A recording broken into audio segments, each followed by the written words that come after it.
Il est communément admis que Lyon a toujours été une ville mystérieuse. L'histoire que nous allons vous raconter n'en est qu'une parmi tant d'autres. Une légende rapporte, en effet, qu'une dame blanche est apparue au XIXe siècle à la Croix-Rousse, prédisant pour Lyon maintes catastrophes avant de disparaître à jamais.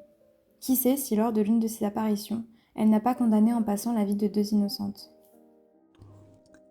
Nous sommes dans la nuit du 30 au 31 octobre 1840. Un terrible malheur va s'abattre sur deux femmes rentrant chez elles. Toutes deux sont domestiques chez un aristocrate, logeant dans le quartier de la Croix-Rousse. Elles se dirigent vers la boulangerie du coin car mademoiselle Lefebvre est amie avec la fille du boulanger. Cette dernière lui met toujours une baguette de côté, qu'elle partage avec mademoiselle Dupuis, sa tendre consoeur. Mais voilà que soudain, mademoiselle Dupuis remarque une inscription inhabituelle sur le relief d'une pierre. Qui m'a vu à pleurer, qui me verra pleurera. Échangeant un regard avec Joséphine, Geneviève désigne Lastène. Parcourues de frissons, les deux jeunes filles s'empressent de rejoindre leur rendez-vous journalier. Dès lors qu'elles franchissent le seuil de la boutique, la bonne odeur du pain les saisit. Apercevant Claire et son sourire accueillant, elles se sentent rassurées, le temps de quelques instants, car rien ne pouvait les préparer à ce qui va suivre. Une conversation s'entame, durant laquelle nos deux servantes relatent leur mystérieuse découverte. Seulement, la jeune boulangère ne réussit pas à les renseigner.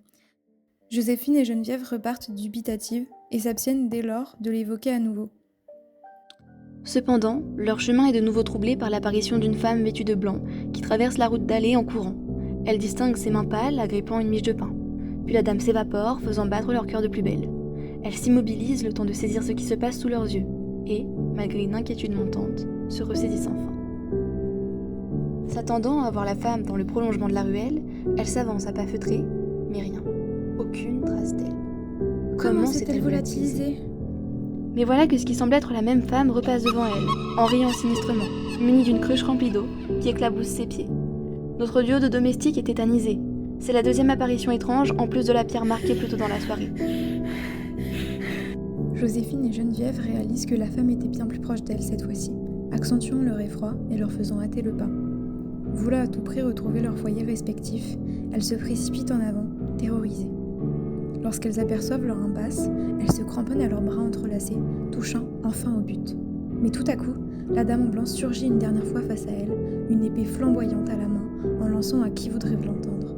Malheur, malheur, malheur à tous. Seuls les cris de Joséphine et Geneviève, résonnant contre les murs, marquent à jamais la trace de leur passage. Plus personne ne les a revus.